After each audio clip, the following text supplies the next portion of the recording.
আজ আমি আপনাকে এমন এক গল্প শোনাবো যা আমার নন্দ বাবা আমাকে শুনিয়েছিলেন যখন আমি ছোট ছিলাম। কাহিনী একজন সাধু আর একজন বিছের। একবার এক সাধু নদীর পাড়ে স্নান করছিলেন। উনি দেখলেন যে জলের প্রবাহে একটা বিছে ভেসে যাচ্ছে। তার প্রাণ বাঁচানোর জন্য উনি তাকে তুলে নদীর পাড়ে রাখার চেষ্টা করলেন, কিন্তু যেই সেই বিছেকে উনি হাতে তুললেন, সেই বিছে ওনাকে কামড়ে দিল। সাধু আবার চেষ্টা করলেন, সেই বিছেকে হাতে নেওয়াতে সে আবার তাকে কামড়ে দিল। আরও একবার চেষ্টা করাতে ওনার শিষ্য ওনাকে জিজ্ঞেস করল, এ আপনি কি করছেন গুরুদেব? এসব কি হচ্ছে? আপনি তারই প্রাণ বাঁচানোর চেষ্টা করছেন যে আপনাকে কামড়ে দিচ্ছে। গুরুদেব উত্তর দিলেন যে ও বিছে হয়েই নিজের কর্ম করছে, নিজের প্রবৃত্তি, নিজের ব্যবহার বদলাচ্ছে না। তাহলে আমি সাধু হয়ে তা কেন বদলাবো? এর তাৎপর্য হলো সরল, যে সংসারে কিছু মানুষ আছেন যারা হয়তো খারাপ, দুষ্ট প্রকৃতির, আর হয়তো তারা কখনোই বদলাবেন না, কখনোই কোনো পরিবর্তন আসবে না। কিন্তু তার মানে এই নয় যে আমরা আমাদের কর্ম করা ছেড়ে দিই, আমরা আমাদের প্রচেষ্টা ছেড়ে দেব। আগে না, আমাদের তো করতেই হবে, কারণ ইতিহাস সাক্ষী আছে যে এই চেষ্টা এই সংসারের ধারাকেও বদলে দিতে পারে। তাহলে আপনিও আসুন আর আমার সাথে ভালোবেসে বলুন, রাধা রাধা। কথায় আছে যে দৃষ্টি অত্যন্ত কঠোর হয়, অত্যন্ত শক্তিশালীও হয়। কথায় আছে যে কারোর উপর যদি কুদৃষ্টি পড়ে তাহলে তার বিনাশ কেউ আটকাতে পারে না। এই যে কুদৃষ্টি, এর উপচারও আমাদের কাছে রয়েছে। যখন আমরা বাড়ি নির্মাণ করি তখন একটা কালো মুখোশ লাগাই, যাকে রক্ষা কবচ মনে করা হয়, কুদৃষ্টি থেকে বাঁচার জন্য। যখনই কোনো বাচ্চা বাইরে যায় তখন তার মাথায় আমরা একটা কাজলের টিপ পরিয়ে দিই, কুদৃষ্টি থেকে বাঁচার জন্য। অর্থাৎ এই সংসারে কুদৃষ্টি থেকে বাঁচার উপাচার রয়েছে। উপাচার যদি কিছু না থেকে থাকে তাহলে তা হলো দৃষ্টিভঙ্গির। যদি আপনার দৃষ্টিভঙ্গি অনুচিত হয় তাহলে আপনার পতন কেউ আটকাতে পারবে না। না পারবে কালো মুখোশ, না কালো টিপ, না স্বয়ং ঈশ্বর। সেই জন্য নিজের দৃষ্টিভঙ্গি শুভ করে তুলুন, সব কিছু শুভই হবে। আসুন আমার সাথে ভালোবেসে বলুন, রাধা রাধা। অমৃত আসলে কি? আমরা সবাই জীবনে অমৃত লাভ করতে চাই, কিন্তু এই অমৃত আসলে কি? এ কি অমরত্ব লাভ করার কোনো মন্ত্র, নাকি সামনে এগোনোর কোনো পথ? নাকি অমৃত সেই রস যা অসুর আর দেবতারা সমুদ্র মন্থন করে লাভ করেছিলেন? নাকি সেই ওষুধ যা ঋষি মুনিরা ভ্রমণ করে খুঁজে বের করেছিলেন? অমৃত যদি কিছু হয় তাহলে তা হলো আশা। কখনো কোনো মাতাকে দেখুন, উনি নিজের সন্তানকে কত আগলে রাখেন, তার যত্ন নেন, তার পালন পোষণ করেন, এই আশা নিয়ে যে পরবর্তী জীবনে এই সন্তান খুব বড় কিছু করবে, ওনাদের খুব ভালোবাসবে। এবার আগামী দিনে কি হতে চলেছে তা আমরা জানি না, পর মুহূর্তে কি হতে চলেছে তা আমরা জানি না, আগামী মুহূর্তে আপনি জীবিত থাকবেন কিনা সেটাও আমরা জানি না। কিন্তু আমরা অনেক বছরের পরিকল্পনা বানিয়ে ফেলি, সেটা অবশ্য মন্দ নয়। দেখুন, জীবন যাপন করার এই আশা, এটাই ভবিষ্যতের আধার হতে পারে। তাই এই আশা হলো গুরুত্বপূর্ণ, তাই একে নিজের সাথেই রাখুন। কথায় আছে যে যে ব্যক্তি নিরাশ হয়ে পড়েন, যার মধ্যে কোনো আশা বাকি থাকে না, তিনি হয়তো বেঁচে আছেন কিন্তু একটা মৃত জীবন যাপন করছেন। তাই এই আশার সঙ্গ কখনো ত্যাগ করবেন না, একে চিরকাল নিজের সাথেই রাখুন। জীবন আনন্দময় হয়ে উঠবে, আর এই হৃদয় তা ভালোবেসে বলবে, রাধা রাধা। কোনো যোদ্ধা জন্ম থেকে যোদ্ধা হন না, তিনি যোদ্ধা হবেন কিনা চয়ন করেন। তিনি যোদ্ধা হবেন বলে তখনই স্থির করেন যখন তিনি পিছু হটবেন না বলে দৃঢ় প্রতিজ্ঞ হন। যদি ওনার সামনে অশুভ কিছু হয় তার বিরোধিতা করতে দৃঢ় প্রতিজ্ঞ হন, তবেই তিনি যোদ্ধা হতে পারেন। কেউই যোদ্ধা হয়ে এই পৃথিবীতে জন্মগ্রহণ করেন না। আপনি কি হতে চান? সেই দর্শক হতে চান যারা যুদ্ধভূমিতে বসে থেকে অন্য কারোর জয়ে উচ্ছ্বাস প্রকাশ করেন, নাকি সেই যোদ্ধা হতে চান যিনি নিজের শৌর্য দিয়ে, বীরত্ব দিয়ে পরাক্রম প্রদর্শন করেন এবং যার প্রশংসা যুগ যুগ ধরে হয়ে চলে? সিদ্ধান্ত আপনারই। আসুন আর আমার সাথে ভালোবেসে বলুন, রাধা রাধা। মানুষ আর ধন, এই দুইয়ের মধ্যে সম্পর্ক খুব ঘনিষ্ঠ। ধন হলো সেই শক্তি যার ব্যবহার মানুষ করে থাকে সাংসারিক বস্তু ক্রয় করার জন্য, নিজের জীবন যাপন করার জন্য। আর মানুষ হলো সেই শক্তি যারা ধনকে গুরুত্বপূর্ণ করে তোলেন। এবার একটা কথা বলি, ব্যবহার করা উচিত ধনকে আর ভালোবাসা উচিত মানুষকে। এটা বেশিরভাগ মানুষই বোঝেন না। মানুষ এখানেই সব থেকে বড় ভুল করে বসেন। তারা ভালোবাসেন ধনকে আর ব্যবহার করেন মানুষকে। এ হলো অনুচিত। দেখুন, আপনি একটা সূচের দ্বারা যুদ্ধ করতে পারবেন না, আর কোনো তলোয়ার দ্বারা বস্ত্র সেলাই করতে পারবেন না, তাই না? কোনটা কিসের জন্য হয় সেটা বোঝা অত্যন্ত জরুরি। আপনিও সঠিক দিকে অগ্রসর হন। মানুষকে ভালোবাসুন আর ধনকে ব্যবহার করুন। যদি আপনি মানুষকে ব্যবহার করেন তাহলে আপনি ভালোবেসে ফেলবেন ধনকে, আর এই ভালোবাসা ধীরে ধীরে পরিণত হবে লোভে, আর ধীরে ধীরে এটা আপনাকে বিনাশ করে দেবে। তাহলে সমস্ত মানুষকে ভালোবাসুন আর এইভাবে ভালোবেসে বলুন, রাধা রাধা। দৃষ্টি আর দৃষ্টিভঙ্গি, এই সমগ্র লীলা হলো এই দুইয়ের। বিচিত্র হতে পারে, কিন্তু এটাই সত্যি। এবার আপনাকে একটা উদাহরণ দিয়ে বোঝাই। অনেক সময় আপনি কোনো ব্যক্তিকে এটা বলতে শুনবেন যে আমি আমার নিজের উপরে গর্ব করি, আমি নিজেকে নিয়ে গর্ব করি, আমি খুব ভালোভাবে আমার মা বাবার সেবা করি, ওনাদের আমি সবসময় সুখী রাখি, ওনাদের আমি একটা বাড়ি দিয়েছি, সকল সুখ সুবিধা দিয়েছি, ওনাদের জীবনে প্রত্যেক জিনিস দিয়েছি আর দেব যা তাদের প্রয়োজন। এবার আমাকে বলুন যে আপনি কে হন? আপনি হলেন সেই বীজ যা আপনার মাতা পিতা রোপণ করেছেন। আপনার মা বাবাই আপনাকে এই সংসারে জন্ম দিয়েছেন। এবার এইসব কথার কি তাৎপর্য? এই হলো সেই ব্যক্তির দৃষ্টিভঙ্গি। এবার দেখা যাক এই প্রকৃতি আমাদের কি শেখায়। কখনো কোনো গাছকে দেখবেন, যখন সেই গাছে ফল আসে, সে মালিকে এটা বলে না যে দেখো আমি তোমাকে ফল খেতে দিচ্ছি। সেই বৃক্ষ এটা বলে না যে দেখো আমি তোমায় আহার করতে দিচ্ছি, কারণ ও জানে যে এটা হলো সেই মালির পরিশ্রম, এটা হলো তারই কর্মের ফল, আর এটা তারই পাওয়া উচিত। সে বলে যে তোমার জিনিস তোমাকেই অর্পণ করলাম, এ আমার জিনিস নয়। ও জানে সেই মালির গুরুত্ব আসলে কি। এটা হলো তার দৃষ্টিভঙ্গি।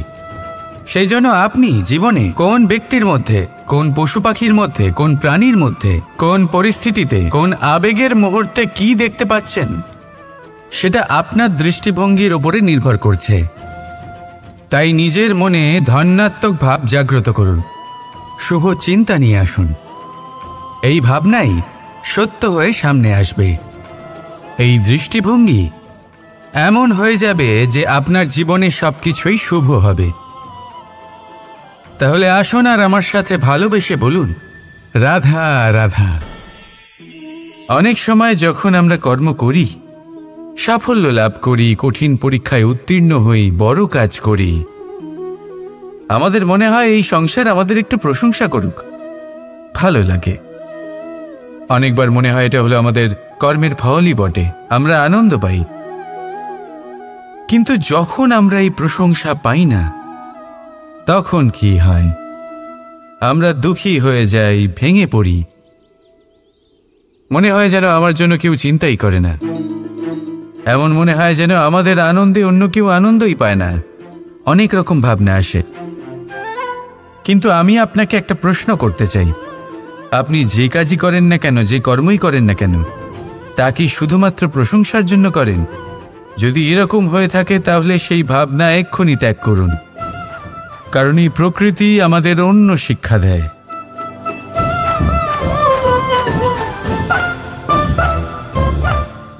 এই ফুলকে দেখুন,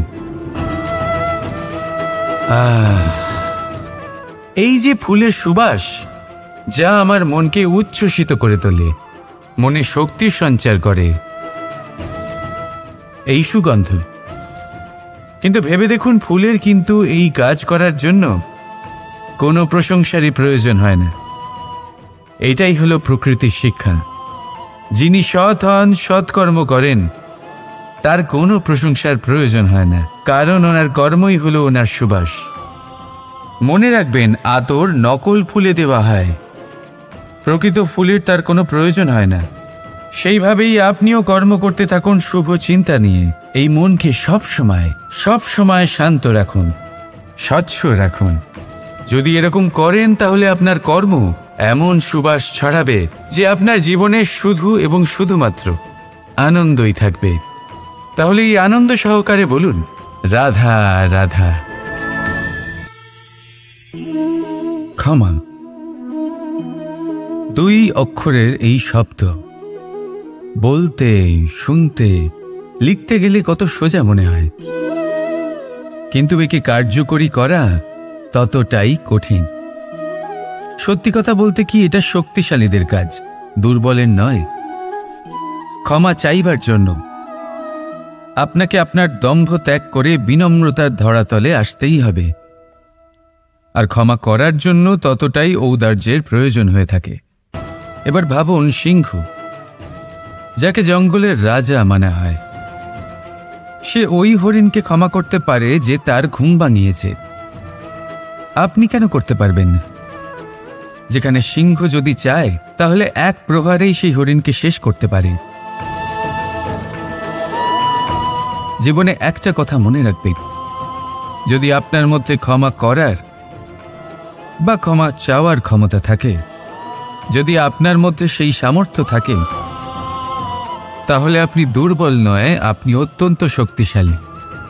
কারণ আপনার কাছে সেই শক্তি আছে যা হলো অত্যন্ত মহান। রাধা রাধা। কখনো প্রদীপ জ্বালাতে গিয়ে আপনার হাত পুড়ে গেছে? একবার মনে করে দেখুন সেই অনুভূতি। এক্ষুনি মনের মধ্যে যন্ত্রণার এক অনুভূতি বয়ে যাবে। কখনো হাঁটতে হাঁটতে পায়ে কাঁটা ফুটে গেছে? মনে করুন, এক্ষুনি মনের মধ্যে যন্ত্রণার এক অনুভূতি বয়ে যাবে। এরকম কেন হয়ে থাকে? কষ্ট তো শুধু তখন হয়েছিল, কিন্তু যদি আজ মনে করেন তাহলে সেই যন্ত্রণা আপনার মনে মাথায় থেকেই যায়। এরকম কেন হয়ে থাকে যে জীবনে যখনই আমরা যন্ত্রণার অনুভব করি, তারপর আমরা সেই যন্ত্রণা নিজের সাথে বহন করে নিয়ে চলি? কারণ হলো একটাই, চিন্তা। কোনো যন্ত্রণাই এতটা কষ্ট আমাদের দেয় না যতটা কষ্ট এই চিন্তা দেয়। তাহলে এই চিন্তা ত্যাগ করুন আর ভাবুন যে কিভাবে নিজেকে সবসময় আনন্দে রাখা যায়। আর অতীতকাল এবং ভবিষ্যতের চিন্তা ছেড়ে দিন, এই বিষয়ে ভাবাই ছেড়ে দিন। শুধুমাত্র এটা ভেবে নিন যে আজ আমায় নিজেকে আনন্দে রাখতে হবে, যে করেই হোক। এটা করা শুরু করে দিন। তারপর আপনি দেখবেন আপনার কাল, পরশু, পরের সপ্তাহ, সমস্ত মাস, সমস্ত বছর, পরের বছর, সম্পূর্ণ জীবন আপনি শুধুমাত্র প্রসন্নতাই পাবেন। এবার আসুন এই প্রসন্নতার সাথেই বলুন, রাধা রাধা। আপনি কখনো কোনো ইঁদুর দেখেছেন? তার সবসময় কিছু না কিছু চাই, ঠোকরাতে থাকে সারা দিন সারা রাত। কখনো আপনার রান্নাঘর থেকে কিছু নেবে, তো কখনো ভাড়ার ঘর থেকে কিছু নেবে। কখনো আপনার জামা ছিঁড়বে, কিছু তুলে নিজের গর্তে নিয়ে চলে যাবে। কিন্তু আপনি দেখুন, সে কখনোই সন্তুষ্ট হয় না, ওর পেট কখনোই ভরে না। ঠিক তারই বিপরীত হল নদী। কারোর থেকে কিছুই নেয় না, শুধুই দান করে। নিজের জল এই প্রকৃতিকে বিলিয়ে দেয়, এই ধরাকে ভিজিয়ে বয়ে চলে। এই প্রকৃতিকে একটা নতুন জন্ম দেয়। আর এই নদী যে সবসময় শুধুমাত্র দান করে, আপনি দেখবেন এই নদী কখনোই খালি হয়ে যায় না। এটা থেকে আপনি কি শিখলেন? যে সবসময় ছিনিয়ে খায় সে সবসময় অভুক্তই থাকে। যে ব্যক্তি সবসময় সবাইকে দান করে তাকে এই ক্ষুধা কখনোই জ্বালায় না। যে ইঁদুর যে সবসময় ছিনিয়ে খায় একলা হয়ে যায়, তার শত্রু তৈরি হয়। সেখানেই নদী যে সবসময় সবাইকে দান করে তাকে মানুষ মা ভেবে তার পুজো করে। তাই ছিনিয়ে নয়, দান করাতে বিশ্বাস রাখুন। আর আসুন আমার সাথে ভালোবেসে বলুন, রাধা রাধা। মানুষ বড়ই বিচিত্র প্রাণী। সব সময় লড়াই করতে থাকে, সব সময় চেষ্টা করে যাতে সেই শ্রেষ্ঠ হয়, চেষ্টা করে যাতে তার সামনে সবার মাথা নত হয়। তাই সবার আগে শক্তি অর্জন করার চেষ্টা করে।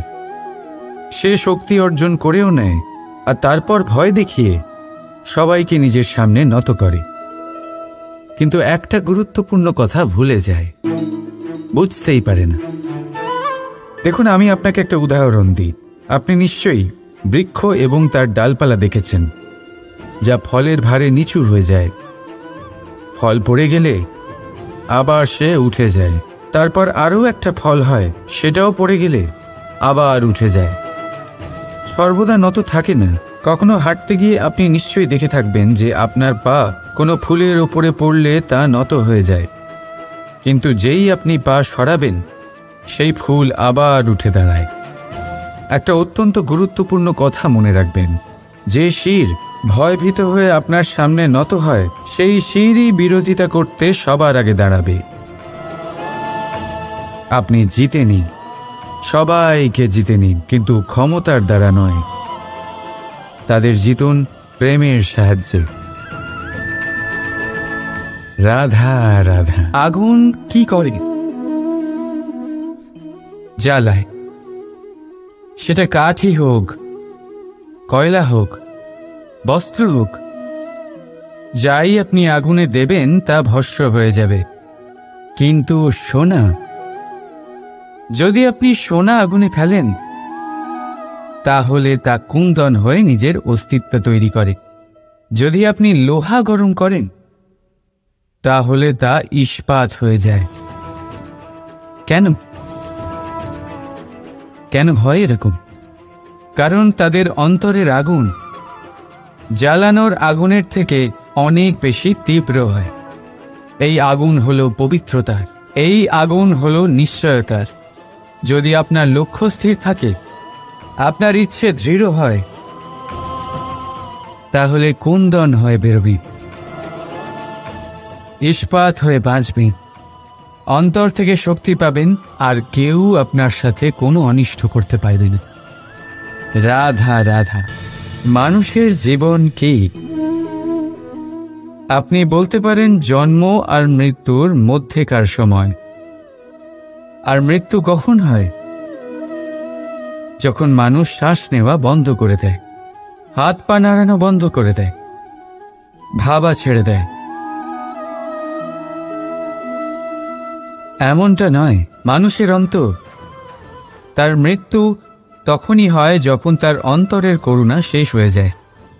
করুণা সেই ভাব যা মানুষকে মানুষ করে তোলে, যা এক মানুষকে আরেক মানুষের কষ্টে তার প্রয়োজনীয়তা অনুভব করে, আর সেটাই তাকে শক্তি দেয় অন্য কাউকে সহায়তা করার জন্য, তাকে পাত্র করে এই সৃষ্টির নিয়ন্তা হবার জন্য।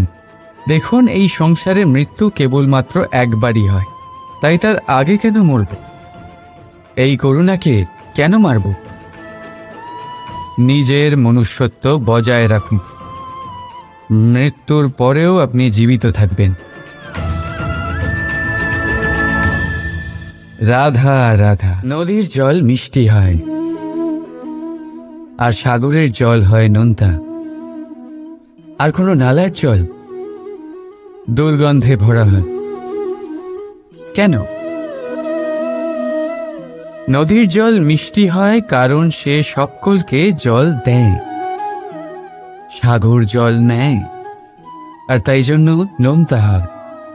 আর নালা সে বওয়া বন্ধ করে দেয় আর সেই কারণেই তা দুর্গন্ধময় হয়ে ওঠে, সে কাজের অযোগ্য হয়ে ওঠে। আমাদের জীবনেও অনেকটা এমনটাই হয়ে থাকে।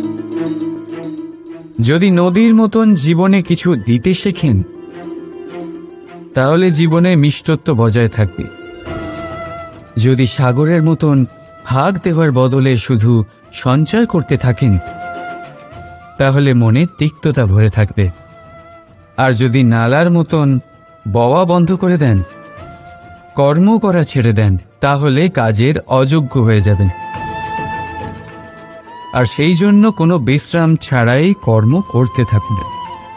আর যা কিছু আপনার কাছে আছে তাকে ভাগ করতে শিখুন। মন প্রসন্ন হয়ে বলবে রাধা রাধা। মানুষের মধ্যে এক বিশেষ গুণ পাওয়া যায় মূল্যায়ন করার। কোনটা দামি, কোনটা সস্তা, যেটা কিনতে গেলে অনেক মুদ্রা লাগে, অনেক পরিশ্রম লাগে, সেটা দাম। যেটা কিনতে গেলে কম মুদ্রা, কম পরিশ্রম লাগে, সেটা সস্তা। কিন্তু এটাই কি সম্পূর্ণ সত্য?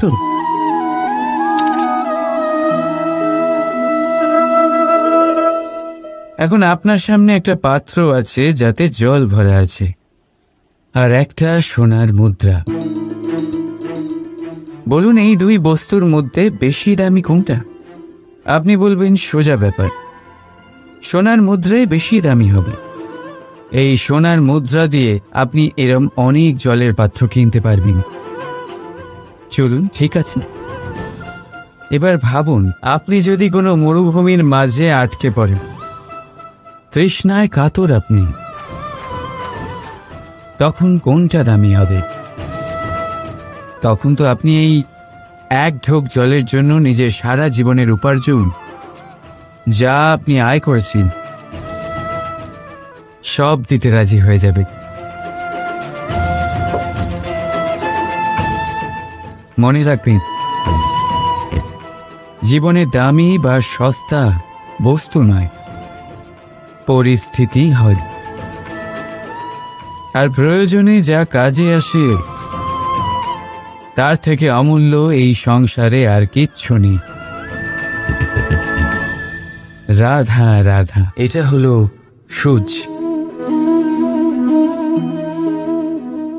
আর এটা হলো তলোয়ার। এবারে আপনারা বলুন, আপনাদের দৃষ্টিকোণ থেকে এই দুই বস্তুর মধ্যে কোনটা বেশি শক্তিশালী আর গুরুত্বপূর্ণ হতে পারে? আপনি বলবেন তলোয়ারই সবচেয়ে শক্তিশালী বা গুরুত্বপূর্ণ। আচ্ছা, মানলাম যে তলোয়ার বেশি ভারী হয়। তলোয়ার আপনাকে যুদ্ধে বিজয়ী করে, যুদ্ধে শত্রুর বিনাশ করে, কিন্তু তলোয়ার দিয়ে আপনি কখনো আপনার বস্ত্র সেলাই করতে পারবেন না। যদি আপনার পায়ে কাঁটা ফুটে যায়, তা আপনি তলোয়ার দিয়ে বের করতে পারবেন না। আপনাকে সূচের ব্যবহার করতেই হবে। এবারে বলুন, তলোয়ার পেয়ে যাওয়ার পরে এইভাবে সূচকে হারিয়ে ফেলা কি ঠিক হবে?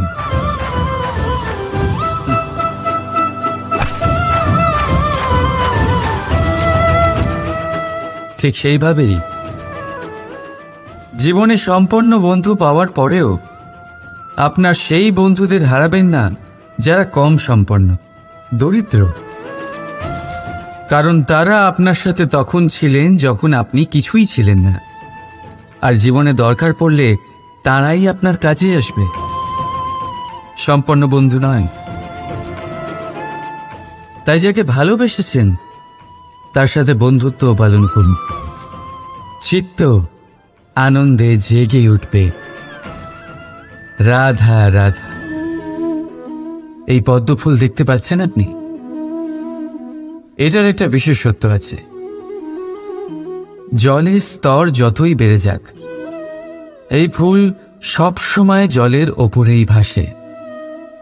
আর এর কারণ হচ্ছে এর এই মৃণাল। যখনই জলের স্তর বাড়ে ঠিক তখনই এই মৃণালও বাড়ে আর এই ফুলকে জলের ওপরে ভাসিয়ে রাখে। কিন্তু যখন জল কমে যায় এই মৃণাল কমতে পারে না, আর তখনই নিজের সাথে এই ফুলকেও নষ্ট করে দেয় সে। মানুষের সাথেও এরকমই হয়। দেখুন, মানুষ যত সমৃদ্ধ হতে থাকে ততই তার জীবনের স্তর বাড়তে থাকে, তার ইচ্ছেগুলো, তার প্রয়োজন বাড়তে থাকে।